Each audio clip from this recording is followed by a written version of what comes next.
ಕಳೆದ ಜನವರಿ 31ನೇ ತಾರೀಕು ನಾಪತ್ತೆಯಾಗಿದ್ದಂತಹ ಇಬ್ಬರು ಕಾಲೇಜು ವಿದ್ಯಾರ್ಥಿನಿಯರು ಇನ್ನೂ ಕೂಡ ಪತ್ತೆಯಾಗಿಲ್ಲ.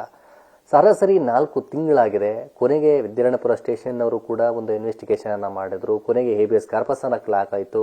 ಕೊನೆಗೆ ಸಿಐಡಿಗೂ ಕೂಡ ಪ್ರಕರಣ ವರ್ಗಾವಣೆಯಾಗಿ 20 ದಿನ ಆಗಿದೆ. ಆದರೆ ಆ ಮಕ್ಕಳು ಎಲ್ಲಿಗೆ ಹೋದ್ರು ಅನ್ನೋದು ಅವರ ಸುಳಿವು ಕೂಡ ಇನ್ನೂ ಸಿಕ್ಕಿಲ್ಲ.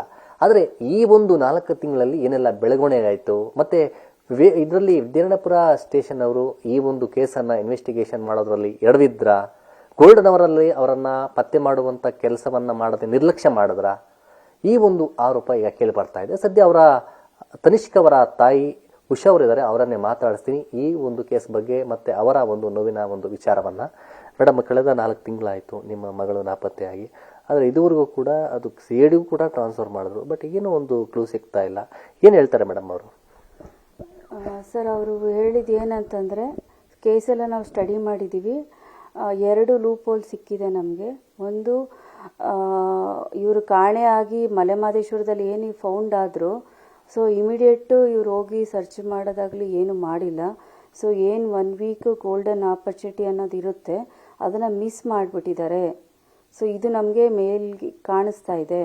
ಸೊ ಇಮಿಡಿಯೇಟ್ ಅವ್ರು ಹೋಗ್ಬಿಟ್ಟು ಯಾವಾಗ ಫೋನ್ ಕಾಲ್ ಬಂದಿದೆ ಅಂತ ಗೊತ್ತಾಯಿತು ಅವಾಗ ನೋಡಿದಿದ್ರೆ ಅವರು, ಸೊ ಸಿಕ್ಬಿಡ್ತಾಯಿದ್ರು. ಇನ್ನೊಂದು ಇನ್ಸ್ಟಾಗ್ರಾಮ್ದು, ಅದನ್ನು ಒಂದು ಯಾರೆಲ್ಲ ಫ್ರೆಂಡ್ಸ್ ಇದ್ದಾರೆ ಅವಳು ಮಾಡ್ಕೊಂಡಿದ್ದಾಳೆ, ಕಮ್ಯುನಿಕೇಟ್ ಮಾಡಿದ್ದಾಳೆ, ಅದು ಎಲ್ಲೂ ಇವರು ಮಾಡಿಲ್ಲ ಅಂತ ಅದೊಂದು 2 ಹೇಳಿದ್ರು. ಸೊ ನೆನ್ನೆ ಕೂಡ ನಾನು ಸರ್ ಜೊತೆ ಮಾತಾಡಿದ್ಕೆ ಸರ್ ಹೇಳಿದ್ರು, ನಾವು ಕೊಳ್ಳೇಗಾಲದಲ್ಲೇ ಇದ್ದೀವಿ, 5 ಡೇಸ್ ಆಯಿತು ಇನ್ವೆಸ್ಟಿಗೇಟ್ ಮಾಡ್ತಾ ಇದ್ದೀವಿ, ಸೊ ಏನು ಮಾಹಿತಿ ನಮ್ಗೆ ಸಿಕ್ಕಿಲ್ಲ. ನಮ್ಮ ಸೀನಿಯರ್ ಇನ್ನೊಂಥರ ಐಡಿಯಾ ಕೊಟ್ಟಿದ್ದಾರೆ, ಅದ್ರ ಮೇಲೆ ನಾವು ಮತ್ತೆ ಬೇರೆ ರೀತಿಯಲ್ಲಿ ಪ್ರಯತ್ನ ಮಾಡ್ತೀವಿ ಅಂತ ಹೇಳಿದ್ರು ಸರ್. ಮೇಡಮ್, ಅಂದರೆ ನೀವು ಅವತ್ತು ಕಂಪ್ಲೇಂಟ್ ಕೊಟ್ಟಿದ್ದು ಮಿಸ್ ಆಗಿದ್ದೀನಿ ಅನ್ನೋ ಕೊಟ್ರಾ ವಿದ್ಯಾರಣ್ಯಪುರ ಸ್ಟೇಷನ್ಗೆ? ಅವ್ರೇನು ಹೇಳಿದ್ರು? ಸರ್, ನಾವು ನಮ್ಮ ಮಗಳು 31st ಮಿಸ್ ಆಗಿದ್ದು, ಅವತ್ತೇ ಇಮಿಡಿಯೇಟ್ ನಾವು ಹೋಗಿ ಕಂಪ್ಲೇಂಟ್ ಹೇಳಿದ್ದೀವಿ. ಸೊ ಅವರು ಮತ್ತೆ ಅಲ್ಲಿ ಸ್ಟೇಷನ್ ಇನ್ಚಾರ್ಜು ಶಿವಸ್ವಾಮಿ ಸರು ಕಂಪ್ಲೇಂಟ್ ರಿಜಿಸ್ಟರ್ ಮಾಡಿ ಅಂತ ಹೇಳಿದ್ರು. ಅದು ಹೇಳಿದ ಮೇಲೆ ಅವರು ನೋಟ್ ಮಾಡಿಕೊಂಡ್ರು.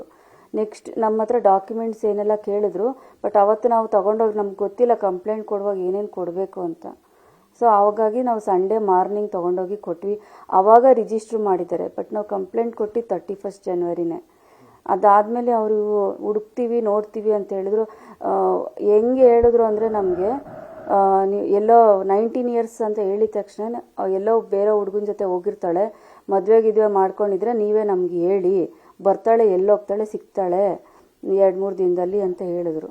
ಸೊ ನಾವು ಅವ್ರು ಹೇಳಿದ್ನ ಬೇಸ್ ಮೇಲೆ ಯಾರು ಫ್ರೆಂಡ್ ಮಾಡ್ಕೊಂಡಿದ್ದಾಳೆ, ನಮಗಿದೇ ಟೆನ್ಷನಲ್ಲಿ ಯಾರನ್ನ ಮದುವೆ ಮಾಡ್ಕೊಂಡಿದ್ದಾಳೆ ಏನು, 19 ಇಯರ್ಸ್ ಅವರು ಎಷ್ಟು ನೆಗ್ಲೆಕ್ಟಾಗಿ ಹೇಳಿದ್ರು ಅಂದರೆ, ಒಬ್ಬರು ಪೊಲೀಸವರು ತುಂಬ ಚೆನ್ನಾಗಿ ಮಾತಾಡ್ತಾರೆ, ಇನ್ನೊಬ್ಬರು ಪೊಲೀಸವರು ನೆಗ್ಲಿಜೆನ್ಸಿ ತೋರಿಸ್ತಾರೆ. ನಮಗೆ ಯಾರನ್ನೂ ಟ್ರಸ್ಟ್ ಮಾಡೋಕ್ಕೆ ಆಗಿಲ್ಲ. ಮತ್ತು ನೆಕ್ಸ್ಟ್ ಡೇ ಹೋದರೆ ನಮ್ಮ ಹಸ್ಬೆಂಡು ಮತ್ತು ನಮ್ಮ ಹಸ್ಬೆಂಡ್ ಅವ್ರ ಅಣ್ಣ ಇಬ್ಬರೂ ಕಾಲೇಜ್ ಹತ್ರ ಹೋಗಿ ವಿಚಾರಿಸಿದಾಗ ಅವ್ರ ಫ್ರೆಂಡ್ಗಳ ಹತ್ರ ನಮಗೆ ಮಾಹಿತಿ ಸಿಕ್ತು. ಸೊ ಇಮಿಡಿಯೇಟ್ ಅವ್ರು ಪೊಲೀಸವ್ರು ಹೋಗಿ ಆ್ಯಕ್ಷನ್ ತಗೊಂಡಿಲ್ಲ. ನೀವೇ ಕರ್ಕೊಂಡು ಬನ್ನಿ, ನಾವು ಮಾತಾಡ್ತೀವಿ ಅಂತ ಹೇಳಿದ್ರಂತೆ. ಮತ್ತು ನಮ್ಮ ಹಸ್ಬೆಂಡು ಮತ್ತು ನಮ್ಮ ಮಾಮನೇ ಕರ್ಕೊಂಡು ಹೋಗಿದ್ದಾರೆ. ಆ ಹುಡುಗರುಗಳ್ನ ಯಾರಿಗೆ ನಮ್ಮ ಮಗಳು ಫೋನ್ ಮಾಡಿದ್ಲೋ ಅವ್ರನ್ನ ಕರ್ಕೊಂಡೋಗಿ ಸ್ಟೇಷನ್ ಹತ್ರ ಬಿಟ್ಟಿದ್ದಾರೆ. ಇವ್ರು ಇನ್ವೆಸ್ಟಿಗೇಟ್ ಮಾಡಿದ್ದಾರೆ. ಆವಾಗ ಅವ್ರು ಹೇಳಿದ್ದಾರೆ, ಹಿಂಗೆ ನಂಗೆ ಫೋನ್ ಮಾಡಿದರು, ಮಲೆಮಹದೇಶ್ವರಕ್ಕೆ ಹೋಗ್ತಾ ಇದ್ದೀವಿ ನಾವು ಅಂತ ಹೇಳಿದರು ಅಂತ. ಸೊ ಇಮಿಡಿಯೇಟು ಅವರು ಹೋಗ್ಬೋದಿತ್ತು, ಬಟ್ ಅವರು ಹೋಗಿಲ್ಲ. ನಮಗೇನು ಹೇಳಿದ್ರು, ನನಗೆ ಸರ್ ನೀವು ಹೋಗಿ ಹುಡುಕಿ ಅಂತ ನಾನು ಕೇಳಿದ್ಕೆ, ನಮಗೆ ಖಚಿತ ಮಾಹಿತಿ ಇದ್ದರೆ ಮಾತ್ರ ನಾವು ಹೋಗೋದು, ಇಲ್ಲಾಂದರೆ ಹೋಗೋದಿಲ್ಲ ಅಂತ ನಮ್ಗೆ ಹೇಳಿದ್ರು. ಸೊ ನಮ್ಮ ಹಸ್ಬೆಂಡು ಮತ್ತು ನಮ್ಮ ಮಾಮನೇ ಥರ್ಡ್ ಗೊತ್ತಾಯ್ತು ನಮಗೆ, 4th ಹೋಗಿ ಹುಡುಕಿದ್ದಾರೆ. ಅವರು 2ndವರೆಗೂ ಅಲ್ಲೇ ಇದ್ದಾರೆ. 2nd ಈವ್ನಿಂಗು ಅಥವಾ 3rd ಮಾರ್ನಿಂಗ್ ಹೊಟ್ಟೋಗಿರಬೇಕು. ಬಟ್ ಇವ್ರು ಹೋಗೋ ಅಷ್ಟರೊಳಗೆ ಅವ್ರು ಅಲ್ಲಿಲ್ಲ. ಬಟ್ ನಾವು ಫ್ಯಾಮಿಲಿಯವರು ಹುಡುಕೋದಕ್ಕಿಂತ ಪೊಲೀಸವರು ಇನ್ವೆಸ್ಟಿಗೇಷನ್ ಮಾಡೋದು ವೇ ಆಫ್ ಟೆಕ್ನಿಕ್ ಬೇರೆ ಇರುತ್ತೆ. ಅಲ್ಲಿ ಹೋದಾಗ CCTV ಚೆಕ್ ಮಾಡೋದು ಅದೆಲ್ಲ ನಮ್ಗೆ ಅಥಾರಿಟಿ ಇರಲ್ಲ. ಅವ್ರು ಏನು ಹೇಳಲ್ಲ, ಅವ್ರು ಸ್ಟೇಷನಿಂದ ಬರಬೇಕ್ರಿ, ನೀವೆಲ್ಲ ಬಂದರೆ ನಮಗೆ ತೋರ್ಸೋಕ್ಕಾಗಲ್ಲ ಅಂತ ಅವರು ಅಲ್ಲಿರೋ ಪೊಲೀಸವರು ಬೈದಿದ್ದಾರೆ. ಬಟ್ ಅವರು ಅಲ್ಲಿಂದ ಕಳಿಸಿದ ಮೇಲು ಮೆಸೇಜ್ ಮಾಡಿರ್ತಾರಲ್ಲ ಅದು ಮಾತ್ರ ಮಾಡಿದರು ಆವಾಗ. ಆಮೇಲೆ ನಾನು 9 ಡೇಸ್ ಆದಮೇಲೆ, ಸೊ ವಾಟ್ ನೆಕ್ಸ್ಟ್, ನಾವು ನೆಕ್ಸ್ಟ್ ಏನು ಮಾಡೋದು? ಪೊಲೀಸವ್ರು ಇನ್ನೂ ದಿನ ನಾನು ಹೋಗಿ ಕೇಳೋದು, ಹುಡುಕ್ತಾ ಇದ್ದೀವಿ, ನೋಡ್ತಾ ಇದ್ದೀವಿ, ನಿಮ್ಗೇನಾದರೂ ಮಾಹಿತಿ ಇದ್ದರೆ ನಮ್ಗೆ ಹೇಳಿ ಅಂತ ಇದ್ರು. ನಮಗೇನು ಗೊತ್ತಿಲ್ಲ ಮಾಹಿತಿ, ಅವರೇ ಇನ್ವೆಸ್ಟಿಗೇಟ್ ಮಾಡಬೇಕು. ನಾನು ಹಂಗಾದ್ಮೇಲೆ ಮತ್ತೆ ನಾನು 9 ಡೇಸ್ ಆದಮೇಲೆ ಮತ್ತೆ ನಾನು ಏನು ಮಾಡೋಕ್ಕೂ ಅಂತ ಫ್ಯಾಮಿಲಿಯಲ್ಲಿ ವಿಚಾರ ಮಾಡಿದಾಗ ಈ ಥರ ನಾವು ಹೈಕೋರ್ಟಲ್ಲಿ ಅಪ್ಪೀಲ್ ಹೋಗ್ಬೋದು, ಆವಾಗ ಸ್ವಲ್ಪ ಅವ್ರು ಪ್ರೆಷರ್ ಆಗ್ತಾರೆ, ಅವಾಗ ಇವರು ಹುಡುಕ್ತಾರೆ ಅಂತ ಹೇಳಿದ್ರು. ಸೊ ಆವಾಗ ನಾನು ABS ಕಾರ್ಪಸ್ ಹಾಕಿದ್ಮೇಲೆ 10th ಕೇಸ್ ಆಯಿತು. ಅದಾದಮೇಲೆ ಅವರು ಶುರು ಮಾಡಿದ್ದು ಸರ್. ಹೆಂಗೆ ಶುರು ಮಾಡೋದಂದರೆ ಹಿಡ್ದು ಬಿಡ್ತಾರೆ ಅನ್ನೋ ಥರ ಶುರು ಮಾಡಿದ್ರು. ಬಟ್ ಅಲ್ಲೇ ಅವರು ಮಿಸ್ ಆಗಿಬಿಟ್ಟಿದ್ದಾರೆ. ಅವತ್ತೋಗಿ ಹುಡುಕ್ಬಿಟ್ಟಿದ್ರೆ ಸಿಕ್ಬಿಟ್ಟಿರೋರು. ಏಕೆಂದರೆ ಒಂದೊಂದು ಕಡೆಯಲ್ಲಿ CCTV 1 ವಾರ ಆದಮೇಲೆ ಅದು ಎರೇಸ್ ಆಗೋ ರೀತಿ ಇರುತ್ತೆ, ಇಲ್ಲ ಬ್ಯಾಕಪ್ ಇರಲ್ಲ, ಆ ಥರ ಎಲ್ಲ ಪ್ರಾಬ್ಲಮ್ಸ್ ಇರುತ್ತೆ. ಇವ್ರಿಗೆ ಹೋದಾಗ ಅಲ್ಲಿ ಯಾವ ಬಸ್ ಹತ್ತಿದ್ದಾರೆ ಅಂತ ಗೊತ್ತಿಲ್ಲ, ಏನೂ ಗೊತ್ತಿಲ್ಲ. ಒಂದು ಕಡೆ ಮಾತ್ರ CCTV ರೆಕಾರ್ಡ್ ಆಗಿದೆ, ಅದು ಬೆಟ್ಟದಲ್ಲಿ ಮಾತ್ರ. ಮತ್ತೆ ಕೆಳಗಡೆ CCTV ಎಲ್ಲೂ ಸಿಕ್ಕಿಲ್ಲ ಇವ್ರಿಗೆ. ಅದಾದಮೇಲೆ ಹುಡುಕಿದ್ದಾರೆ, ಆವಾಗ ಮಿಸ್ ಆಗಿಬಿಟ್ಟಿದ್ದಾಳೆ ಅವಳು. ಎಲ್ಲಿಗೋಗಿದ್ದಾಳೆ ಅಂತ ಗೊತ್ತಾಗ್ತಾ ಇಲ್ಲ. ಅಂದರೆ ಈಗ CIDಗೂ ಕೂಡ ಕೇಸ್ ಟ್ರಾನ್ಸ್ಫರ್ ಮಾಡಾಗಿದೆ, ಒಂದು 20 ಡೇಸ್ ಆಯಿತು. ಈಗ ಅವರು ಯಾವ ರೀತಿ ಇನ್ವೆಸ್ಟಿಗೇಷನ್ ಪ್ರೊಸೆಸ್ಸಲ್ಲಿ ಹೇಳ್ತಾ ಇದ್ದಾರೆ ನಿಮಗೆ? ಸರ್ ಅವರು ಹೇಳಿದ್ದು ಇಷ್ಟೇ ಸರ್, ನನಗೆ ಹೇಳಿದ್ದು ನಾವು ಪೂರ್ತಿ ಕೇಸ್ ಸ್ಟಡಿ ಮಾಡಿದ್ದೀವಿ, ಇವರು ಸ್ಟಾರ್ಟಿಂಗೇ ಮಿಸ್ ಮಾಡಿಬಿಟ್ಟಿದ್ದಾರೆ. ಸೊ ಅಲ್ಲಿಂದನೇ ಪ್ರಾಬ್ಲಮ್ ಆಗಿರೋದು. ಇವರು ಅಲ್ಲೇ ಹುಡುಕ್ಬಿಟ್ಟಿದ್ದಿದ್ರೆ ಸಿಕ್ಬಿಡ್ತಾ ಇದ್ರು, ಇಷ್ಟು ಪ್ರೊಲಾಂಗ್ ಆಗ್ತಾ ಇರಲಿಲ್ಲ. ಸೊ ಇವಾಗ ನಮಗೆ ಅದನ್ನು ಮಾಡೋಕ್ಕೆ ಇವಾಗ ಆಲ್ಮೋಸ್ಟ್ 3-4 ಮಂತ್ಸ್ ಆಗಿದೆ. ಯಾವುದು CCTV ಸಿಗ್ತಾ ಇಲ್ಲ ನಮಗೆ. KSRTCದೂ ಇವಾಗ ಏನಂದರೆ ಅವರಿಬ್ಬರು ಟ್ರಾವೆಲ್ ಮಾಡಿದ್ದಾರೆ. ಸೊ ಎಲ್ಲೆಲ್ಲಿ 2 ಟಿಕೆಟ್ ಕೊಟ್ಟಿದ್ದಾರೆ, ಇಶ್ಯೂ ಮಾಡಿದ್ದಾರೆ. ಸೊ ಆ ಬೇಸ್ ಮೇಲೆ ನಾವು KSRTCದು ಹುಡುಕ್ತೀವಿ. ಮತ್ತು ಇನ್ನೊಂದು ಏನು ಮಾಡ್ತೀವಿ ಅಂದರೆ ಅಲ್ಲಿ ಇನ್ನೊಂದು ಸತಿ ವಿಚಾರಣೆ ಮಾಡ್ತೀವಿ. ಇವಾಗ ಸರ್ 1 ವಾರ ಆದಮೇಲೆ ಇವರು ಓಡಾಡಿದ್ದಾರೆ ಅಂತ ಯಾರಿಗೆ ನೆನಪಿರುತ್ತೆ? ಇವರು 10 ಡೇಸ್ ಆದಮೇಲೆ ಅಲ್ಲಿ ಹೋಗಿದ್ದಾರೆ. ಯಾರಿಗೆ ತಾನೇ ಎಷ್ಟು ಸಾವಿರಾರು ಜನ ಭಕ್ತಾದಿಗಳು ಬರ್ತಾ ಇರ್ತಾರೆ, ಯಾರಿಗೂ ನೆನಪಿರಲ್ಲ. ಸೊ ಆವಾಗ ಅವರು ಮಿಸ್ ಆಗಿರೋದು 100% ನಮಗೆ ಕರೆಕ್ಟಾಗಿ ಗೊತ್ತಾಗ್ತಾ ಇದೆ. ಈ ಪೊಲೀಸ್ ಅವ್ರು ಸರಿಯಾಗಿ ನೋಡಿಲ್ಲ ಅಂತ. ಅದಾದಮೇಲೆ ಕೋರ್ಟ್ ಕೇಳ್ತಾರಲ್ಲ ಅಂದ್ಬಿಟ್ಟು ಡಾಕ್ಯುಮೆಂಟ್ ಮಾಡಿಕೊಂಡು ಸಬ್ಮಿಟ್ ಮಾಡೋದು. ಏನು ಪ್ರೋಸೆಸ್ ಏನಂದರೆ ನಥಿಂಗ್, ಏನು ಪ್ರೋಸೆಸ್ ಆಗಿಲ್ಲ, ಏನು ಮಾಹಿತಿ ಸಿಕ್ಕಿಲ್ಲ, ಇಲ್ಲ, ಇಷ್ಟೇ ಹೇಳ್ತಾ ಇದ್ದಿದ್ದು ಸರ್ ಅವರು. ಆಮೇಲೆ ಮೇಡಮ್ ಇಷ್ಟು ದಿನ 4 ತಿಂಗಳಾಯಿತು, ಬಟ್ ಇದುವರೆಗೂ ಅಂದರೆ ಆ ಸ್ಟಾರ್ಟಿಂಗಲ್ಲೇ ಫ್ರೆಂಡ್ಗೇನೋ ಕಾಲ್ ಮಾಡಿದ್ದಾರೆ ಅಂತ ಆಯಿತು. ಅದಾದಮೇಲೆ ಯಾರೊಬ್ರಿಗೂ ಫ್ರೆಂಡ್ಸ್ ಕಾಲ್ ಮಾಡೋವಂಥದ್ದು, ಮಾತಾಡೋವಂಥದ್ದು ಆಯಿತು ಇಲ್ಲಿ ಏನೋ ಅಂತ ಏನಾದರೂ ಸರ್? ಅದು ಸೆಕೆಂಡು ಅದೇ ನಮ್ಮ ಹಸ್ಬೆಂಡು ಮತ್ತು ನಮ್ಮ ಮಾಮ ಕಾಲೇಜಿಗೆ ಯಾವಾಗ ಹೋದ್ರು, ಸೊ ಕಾಲೇಜಿಂದ ಎಲ್ಲ ಇದ್ರು, ಅವಾಗ ಸ್ವಲ್ಪ ಸ್ಪ್ರೆಡ್ ಆಗಿದೆ ಕಾಲೇಜಲ್ಲಿ. ಸೊ ಇವ್ರು ಇನ್ವೆಸ್ಟಿಗೇಟ್ ಮಾಡಾದ್ಮೇಲೆ 10 ಡೇಸು ಆದಮೇಲೆ ಇವರು ಮತ್ತೆ ಕಾಲೇಜ್ ಹತ್ರ ಹೋಗಿದ್ರು. ಅವಾಗೇನೋ ಏನೂ ಅಷ್ಟು ಗೊತ್ತಾಗಿಲ್ಲ, ಎಲ್ಲ ಸ್ಪ್ರೆಡ್ ಆಗಿಬಿಟ್ಟು ಅವ್ರಿಗೆ ಮುಟ್ಬಿಟ್ಟಿರ್ಬೋದು. ಸೊ ಹೈಡ್ ಆಗಿರ್ಬೋದು ಅಂತ ನಾನು ಅನ್ಕೋತಾ ಇದ್ದೀನಿ. ಅಂದರೆ ಅವರು ಫೋನು ಬಳಸ್ತಾ ಅಂದರೆ ಫೋನ್ ಎತ್ಕೊಂಡೋಗಿದ್ರ? ಫೋನು ನಿಮ್ಮ ಮಗಳ ಹತ್ರ ಏನಾದ್ರು ಫೋನ್ ಇತ್ತಾ?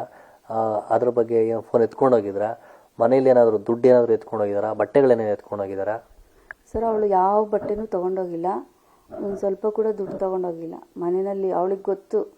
ಸೊ ನಮ್ಗೆ ಎಲ್ಲೆಲ್ಲಿ ರೆಂಟ್ ಬರುತ್ತೆ, ನಾವು ಎಲ್ಲಿ ದುಡ್ಡು ಇಡ್ತೀವಿ, ಪ್ರತಿಯೊಂದು ಗೊತ್ತಿದೆ ಅವಳಿಗೆ. ನಮ್ಮದು ಮನೆ ಮೇಂಟೈನ್ ಮಾಡ್ತಾ ಇದ್ದಿದ್ದೆ ಅವಳು. ತುಂಬ ಶಾರ್ಪ್ ಇದ್ಲು. ಆದರೆ ಇವರು ಏನೂ ದುಡ್ಡು ತೊಗೊಂಡೋಗ್ದಲೆ, ಬಟ್ಟೆನೂ ತೊಗೊಂಡೋಗಿಲ್ಲ, ಅನ್ಎಕ್ಸ್ಪೆಕ್ಟೆಡ್ ಆಗಿ ಹೋಗಿದ್ದಾಳೆ. ಏನು ಡಿಸೈಡ್ ಮಾಡ್ಕೊಂಡು ಹೋಗಿದ್ದಾರೆ ನಮ್ಗೆ ಗೊತ್ತಿಲ್ಲ. ಆದರೆ ಪೊಲೀಸವ್ರ ಇನ್ವೆಸ್ಟಿಗೇಷನ್ ಪ್ರಕಾರ ಅವರು ಫ್ರೈಡೇ ಮಾಲಲ್ಲಿ ಪ್ಲ್ಯಾನಿಂಗ್ ಮಾಡಿದ್ದಾರೆ, ಸಾಟರ್ಡೆ ಅವ್ರು ಎಕ್ಸಿಕ್ಯೂಟ್ ಮಾಡಿದ್ದಾರೆ ಅಂತ. ಬಟ್ ನಮ್ಗೆ ಫೋನ್ ತೊಗೊಂಡೋಗಿಲ್ಲ ಸರ್. ಫೋನ್ ಮನೇಲೇ ಇತ್ತು, ಮನೇಲೇ ಇತ್ತು. ಮತ್ತೆ ಆ ಫೋನ್ನ ಅವರು ಪೊಲೀಸವರು ಇಸ್ಕೊಂಡಿದ್ದಾರೆ. ಎಲ್ಲ ರಿಟ್ರೀವ್ ಮಾಡಿದೀವಿ ಅಂತ ಹೇಳಿದ್ರು ಸರ್. ಅದರಲ್ಲಿ ಆ ಥರ ಮನೆ ಬಿಟ್ಟು ಹೋಗ್ತೀವಿ ಅಂತ ಆ ಥರ ಏನು ವಿಷಯ ಇಲ್ಲ. ಇಲ್ಲ ಸರ್, ಅದರಲ್ಲಿ ಏನೂ ಇಲ್ಲ. ಬರೀ ಫ್ರೆಂಡ್ಸ್ ಯಾರಿಗೆ ಜಾಸ್ತಿ ಮಾತಾಡಿದಾಳೆ ಅಷ್ಟೇ ಇರೋದು ಸರ್. ಆ ಫ್ರೆಂಡ್ಸ್ಗಳು ಅಷ್ಟೇ. ಅವರು ಫೋನ್ ಮಾಡಿದ ಫಸ್ಟ್ ಡೇನೇ ನಮಗೆ ಇನ್ಫಾರ್ಮೇಷನ್ ಕೊಟ್ಬಿಟ್ಟಿದ್ದಿದ್ರೆ ಎಲ್ಲೋ ಒಂದು ಕಡೆ ನಮ್ಮ ಮಗಳು ಸೇಫ್ ಆಗ್ತಾ ಇದ್ಲು ಅನಿಸ್ತಾ ಇದೆ. ಇನ್ನೊಂದು ನಮ್ಗೆ ಏನು ಭಯ ಆಗ್ತಾ ಇದೆ ಅಂದರೆ ಸರ್, ರೀಸೆಂಟಾಗಿ 2-3 ಡೇಸಿಂದ ನೋಡ್ತಾ ಇದ್ದೀವಿ ಅಲ್ಲಿ ಚಿರತೆ ಇದೆ, ಎಲ್ಲ ಮಕ್ಕಳನ್ನ ಇದು ಮಾಡ್ತಾ ಇದೆ ಅಂತ. ಬಟ್ ಆ ಥರ ಏನಾದರೂ ಆಗ್ಬಿಟ್ಟಿದೆ ಅಂತ ನಮ್ಗೆ ತುಂಬ ಭಯ ಆಗ್ಬಿಟ್ಟಿದೆ. ಅದೇ ಸರ್, ಗೊತ್ತಾಗ್ತಾ ಇಲ್ಲ ಇದುವರೆಗೂ. ಇವಾಗೂ ಅವ್ರು ಮಲೆಮಹದೇಶ್ವರಿಂದ ಎಲ್ಲೋಗಿದ್ದಾರೆ ಅಂತಲೇ ಗೊತ್ತಾಗ್ತಾ ಇಲ್ಲ. ಹೌದು ಸರ್, ಹೌದು ಸರ್. ಬಟ್ ಅವರು ನೆಕ್ಸ್ಟ್ ಡೇನೇ ಹೋಗ್ಬಿಟ್ಟಿದ್ದಾರೆ ಸರ್. ಇವಾಗ ಫೋನ್ ಬಂದಿದ್ದು ನೆಕ್ಸ್ಟ್ ಡೇ ಹೋಗಿದ್ದಿದ್ರೆ ಸಿಕ್ಬಿಟ್ಟಿರ್ತಾರೆ ಸರ್. ಯಾರಾದರೂ ಹೇಳ್ಬಿಟ್ಟಿರೋರು, ಹೌದು ನೋಡಿದ್ವಿ ಇಲ್ಲಿ ಓಡಾಡ್ತಾ ಇದ್ರು, ಇಂಥ ಬಸ್ಸೇ ಹತ್ತಿದ್ರು ಅಂತ ಹೇಳ್ಬಿಟ್ಟಿರೋರು. ಅವಳು ನಮಗೆ ಅವ್ರು ಹೇಳಿದ್ರು ಅವಳಿಗೆ ಓದೋಕ್ಕೆ ಇಷ್ಟ ಇರಲಿಲ್ಲ, ನಾವು ಪ್ರೆಷರೈಸ್ ಮಾಡಿದ್ದೀವಿ ಅಂತ ಹೇಳಿದ್ರು ಸರ್. ಬಟ್ ನಮ್ಗೆ ಎಲ್ಲೂ ಕೂಡ ಅನಿಸ್ತಾ ಇಲ್ಲ ಅವಳಿಗೆ ಪ್ರೆಷರ್ ಆಗಿದೆ ಅಂತ. ಎಲ್ಲ ಕಡೆನೂ ಅವಳಿಗೆ ಆವ್ರೇಜ್ ಇದ್ದಾಳೆ, ಎಲ್ಲ ಆರಾಮಾಗಿ ಪಾಸ್ ಆಗ್ತಾ ಇದ್ಲು, ಟೆನ್ಷನ್ನೇ ಇರಲಿಲ್ಲ ಅವಳಿಗೆ. ಬಟ್ ಏನಂದರೆ ಸ್ಕೋರ್ ಆಗಲ್ಲ ಅನ್ನೋದು ಒಂದೇ ಇದ್ದಿದ್ದು ನಮಗೆ. ಬಟ್ ಅದರಲ್ಲೂ ಅವಳು ಮೀರಿ ಪ್ರಯತ್ನ ಮಾಡ್ತಾಯಿದ್ಲು. ಬೆಳಗ್ಗೆ ಬೇಗ ಎದ್ದು ಓದ್ಕೊಳ್ಳೋದು, ಅವಳಿಗೆ ನಾವೇನು ಹೇಳ್ತಾ ಇರಲಿಲ್ಲ ಸರ್. ನಾವು ಏನೋ ಕೆಲಸ ಹೇಳ್ತೀವಿ ಅನ್ನೋದಕ್ಕಿಂತ ಅವಳು ಮುಂಚೆನೇ ಮಾಡಿಬಿಟ್ಟಿರ್ತಾಳೆ. ಅಷ್ಟು ಶಾರ್ಪು, ಅಷ್ಟು ಫಾಸ್ಟ್ ಅವಳು. ನಮ್ಗೆ ಎಲ್ಲೂ ತೋರಿಸಿಲ್ಲ ಸರ್. ಅವತ್ತು ಹೋಗೋ ದಿವಸನೂ ಅಷ್ಟೇ, ನನಗೆ ಮಾರ್ನಿಂಗಲ್ಲಿ ಲೇಟ್ ಆಗ್ತಾಯಿತ್ತು, ಟಿಫನ್ ಎಲ್ಲ ಮಾಡೋಕ್ಕಾಗ್ತಾ ಇರಲಿಲ್ಲ. ಅವಳು ಅವತ್ತು ನನಗೆ 2 ಎಕ್ಸ್ಟ್ರಾ ಟಿಫನ್ ಹಾಕಿದ್ದಾಳೆ. ನೀನು ಆಫೀಸ್ಗೆ ಹೋಗಿದ ತಕ್ಷಣ ತಿನ್ನು, ಮಧ್ಯಾಹ್ನಕ್ಕೆ ಇದನ್ನು ತಿನ್ಕೋ, ನೀನು ಹೊಟ್ಟೆ ಹಸ್ಕೊಂಡು ಇರಬೇಡ ಅಂತ ಹೇಳೋಗಿದ್ದಾಳೆ. ಅದೇ ನಂಗೆ ಲಾಸ್ಟ್. ಮತ್ತೇನು ಮಾತಾಡಿಲ್ಲ ಸರ್ ನಾವು. ನಾನು ಕರ್ಕೊಂಡೋಗಿ ಬಸ್ ಸ್ಟಾಪಿಗೆ ಡ್ರಾಪ್ ಮಾಡಿದೆ, ಆವಾಗೂ ಏನೂ ಮಾತಾಡಿಲ್ಲ ಅವಳು. ನಾನು ಲಾಸ್ಟ್ ಮೂಮೆಂಟಲ್ಲಿ ಹಿಂದಕ್ಕೂ ತಿರುಗು ನೋಡಿಲ್ಲ, ನಾನು ಬಿಟ್ಟೆ. ತುಂಬ ಟ್ರಾಫಿಕ್ ಇತ್ತು, ಹಂಗೆ ಟರ್ನ್ ಮಾಡ್ಕೊಂಡು ಹೋಗ್ಬಿಟ್ಟೆ. ನಾನು ನೋಡ್ಬೋದಿತ್ತು ಅವಳು ಇನ್ನೊಂದು ಸತಿ ಅನಿಸ್ತಾ ಇತ್ತು ಸರ್. ಸಾಟರ್ಡೆ ಸರ್, ಕಾಲೇಜು ಅವಳಿಗೆ ಕ್ಲಾಸ್ ಇರಲಿಲ್ವಂತೆ ಸರ್, ಯಾಕೆಂದರೆ ಹಿಂದಿನ ದಿವಸ ಎಕ್ಸಾಮ್ ಮುಗ್ದಿತ್ತು. ಆಮೇಲೆ ಇವಳು ನೆಕ್ಸ್ಟ್ ಡೇ ಹೋಗಿದ್ದಾಳೆ, ಇವ್ರಿಗೆ ಮಾತ್ರ ರಜೆ ಇತ್ತಂತೆ. ಬಟ್ ಕಾಲೇಜ್ ಓಪನ್ ಇದೆ, ಇವ್ರಿಗೆ ಕ್ಲಾಸ್ ಇರಲಿಲ್ಲ, ಯಾಕೆಂದ್ರೆ ಎಕ್ಸಾಮ್ ಮುಗ್ದಿತ್ತಲ್ಲ ಸರ್. ನನಗೆ ಕಾಲೇಜ್ ಇದೆ ಅಂತ ಹೇಳಿದಾಳೆ ಸರ್. ಸರ್ ಕಾಲೇಜಲ್ಲಿ ಇನ್ನೊಂದು ಏನಂದ್ರೆ ಅವ್ರು ಆಬ್ಸೆಂಟ್ ಆದ್ರೆ ಏನು ಇನ್ಫಾರ್ಮೇಶನ್ ಕೊಟ್ಟಿಲ್ಲ ಸರ್ ನಮಗೆ. ಹೌದು ಸರ್, ನಂದು ಮಿಸ್ಟೇಕ್ ಏನಂತಂದ್ರೆ ನಾನು ಆ ಗೌರ್ಮೆಂಟ್ ಕಾಲೇಜ್ಗೆ ಹಾಕಿದ್ದು ತಪ್ಪಾಗ್ಬಿಟ್ಟಿದೆ. ಇವಾಗ ಬೇರೆ ಕಾಲೇಜ್ ಸ್ಕೂಲಲ್ಲಿ ಆದ್ರೆ ಆಬ್ಸೆಂಟ್ ಆದ್ರೆ ಇಮಿಡಿಯೇಟ್ ಮೆಸೇಜ್ ಬರುತ್ತೆ ಫೋನ್ಗಳಿಗೆ. ಇಲ್ಲಿ ಏನು ಮೆಸೇಜ್ ಬರ್ತಾ ಇರಲಿಲ್ಲ, ಏನು ನಮ್ಗೆ ಗೊತ್ತೇ ಆಗ್ತಾ ಇರಲಿಲ್ಲ. ಇಲ್ಲ ಸರ್, ನಾವು as usually Saturday half day ಇರುತ್ತೆ, 1:30ಗೆಲ್ಲ ಕಾಲೇಜ್ ಮುಗ್ದೋಗುತ್ತೆ. ಸೊ 2 o'clock ಅಥವಾ 3 o'clockಗೆ ಬಂದ್ಬಿಡ್ಬೇಕಿತ್ತು. 4 ಆಯಿತು, 5 ಆಯಿತು, ನಮ್ಮ ಹಸ್ಬೆಂಡ್ಗೆ ಟೆನ್ಷನ್ ಆಗ್ಬಿಡ್ತು. ಆವಾಗ ಅವರು ಫೋನ್ ಮಾಡಿ ನಾನು ಹೇಳಿ, ನಾನು ಬಂದು ಇನ್ನೂ ಬಂದಿಲ್ಲ ಅಂದ ಕಾಲೇಜಿಗೆ ಫೋನ್ ಮಾಡಿದಾಗ ಅವರು ನಿಮ್ಮ ಮಗಳು ಇವತ್ತು ಬಂದೇ ಇಲ್ಲ ಕಾಲೇಜಿಗೆ ಅಂತ ಹೇಳಿದರು. ಆ ಬೇಸ್ ಮೇಲೆ ಹೋಗಿ ನಾವು ಪೊಲೀಸ್ ಸ್ಟೇಷನ್ ಕಂಪ್ಲೇಂಟ್ ಕೊಟ್ವಿ. ಇದಿಷ್ಟು ನಾಪತ್ತೆ ಆಗಿರುವಂತಹ ತನಿಷ್ಕ್ ಅವರ ತಾಯಿಯ ಮಾತು. ಅಂದರೆ ಈ ಒಂದು ಈಗ CID ಅವರು ಈಗ ಆಲ್ರೆಡಿ ತನಿಖೆಯನ್ನು ಮಾಡ್ತಾ ಇದ್ದಾರೆ, ಇನ್ವೆಸ್ಟಿಗೇಷನ್ ಅನ್ನು ಕೂಡ ಮಾಡಲಾಗ್ತಾ ಇರುವಂಥದ್ದು. ಆದರೆ ಗೋಲ್ಡನ್ ಒಂದು ಟೈಮ್ ಅಂತ ಏನಿರುತ್ತೆ, ಆ ಸಂದರ್ಭದಲ್ಲಿ ಪೊಲೀಸರು, ಸ್ಥಳೀಯ ಪೊಲೀಸರು ಅವರನ್ನು ಪತ್ತೆ ಮಾಡಬೇಕಾಗಿತ್ತು, ಆ ಆಪರ್ಚುನಿಟಿ ಇತ್ತು. ಆದರೆ ಅವರು ಆ ಟೈಮಲ್ಲಿ ಅವರು ನೆಗ್ಲೆಕ್ಟ್ ಮಾಡಿರೋದ್ರಿಂದ ಈಗ ನೆಕ್ಸ್ಟ್ ಪ್ರೊಸೆಸ್ ನಮಗೂ ಕೂಡ ಅವ್ರಿಗೆ ಸಮಸ್ಯೆ ಆಗ್ತಾ ಇದೆ ಅನ್ನೋದ್ರ ಬಗ್ಗೆ CID ಅಧಿಕಾರಿಗಳು ಅವ್ರ ಮಾಹಿತಿಯನ್ನು ಅವರ ಕುಟುಂಬಸ್ಥರ ಬಳಿ ಹಂಚಿಕೊಂಡಿರುವಂಥದ್ದು. ಸದ್ಯ ಈಗ ಇನ್ವೆಸ್ಟಿಗೇಷನ್ CID ಅಧಿಕಾರಿಗಳು ನಡೆಸ್ತಾ ಇದ್ದಾರೆ. ಮಹದೇಶ್ವರ ಬೆಟ್ಟ, ಕೊಳ್ಳೇಗಾಲ ಆ ಭಾಗಗಳಲ್ಲಿ ಕೂಡ ಅವರು ಕಾರ್ಯಾಚರಣೆ ನಡೆಸ್ತಾ ಇರುವಂಥದ್ದು. ನೋಡೋಣ, ನಮ್ಮ ಒಂದು ಅಭಿಪ್ರಾಯ ಇಷ್ಟೇ, ನಮ್ಮ ಅಂದರೆ ಮಕ್ಕಳೆಲ್ಲೋ ಒಂದು ಕಡೆ ಇದ್ದರೆ ಸೇಫ್ ಆಗಿರಲಿ, ಅವರು ಸಿಗಲಿ ಅನ್ನೋದೇ ನಮ್ಮ ಆಶೆ ಆಗಿರುವಂಥದ್ದು. ಆ ನಿಟ್ಟಿನಲ್ಲಿ ಈ ಒಂದು ಸಂದರ್ಭಗಳಲ್ಲಿ ಮಕ್ಕಳು ಮಿಸ್ ಆದಂತಹ ಸಂದರ್ಭದಲ್ಲಿ ಕೇವಲ ಯಾವುದೋ ಒಂದು ಕಾರಣಗಳನ್ನು ಇಟ್ಕೊಂಡು ಅವರ ಪೋಷಕರ ಒಂದು ಮಾಹಿತಿ ಅಂದರೆ ಅವರ ಮನವಿಗೆ ಏನಿರುತ್ತೆ ಅದನ್ನು ಸ್ವೀಕರಿಸಿ ಅದನ್ನು ಕೂಡಲೇ ಅಲರ್ಟ್ ಆಗಿ ಅವರನ್ನು ಒಂದು ಕಾರ್ಯಾಚರಣೆ ನಡೆಸಿದ್ರೆ ಎಲ್ಲೋ ಒಂದು ಕಡೆ ಆ ಮಕ್ಕಳು ಸಿಗ್ತಾ ಇದ್ರು ಅನ್ನೋದು ಒಂದು. ಆದರೆ ಈಗಾಗಿರುವಂತಹ ಒಂದು ಪರಿಣಾಮಗಳೇನಿದೆ ಅದು ಮುಂದಿನ ದಿನಗಳಲ್ಲಿ ಅಂದರೆ ಅವರ ಇಬ್ಬರು ವಿದ್ಯಾರ್ಥಿನಿಯರು ಎಲ್ಲಿ ಹೋಗಿದ್ದಾರೆ, ಹೇಗಿದ್ದಾರೆ, ಏನು ಮಾಡ್ಕೊಂಡಿದ್ದಾರೆ ಅನ್ನೋದ್ರ ಬಗ್ಗೆ ಸ್ವಲ್ಪವೂ ಸುಳಿವಿಲ್ಲ. ದುಡ್ಡು ತೊಗೊಂಡು ಹೋಗಿಲ್ಲ, ಬಟ್ಟೆ ತೊಗೊಂಡು ಹೋಗಿಲ್ಲ, ಫೋನ್ ಕೂಡ ತೊಗೊಂಡು ಹೋಗಿರುವಂಥ ಮಕ್ಕಳು ಎಲ್ಲಿ ಹೋದ್ರು, ಇಷ್ಟು ನಿಗೂಢವಾಗಿರುವ ಕಾರಣ ಏನು, ಇದು CID ಅಧಿಕಾರಿಗಳ ತನಿಖೆ ವೇಳೆ ಗೊತ್ತಾಗಬೇಕಾಗಿದೆ. ಕ್ಯಾಮರಾ ಪರ್ಸನ್ ನೂರ್ ಜೊತೆ ಗಂಗಾಧರ್ ವಕ್ತ, ನ್ಯೂಸ್ 18 ಬೆಂಗಳೂರು.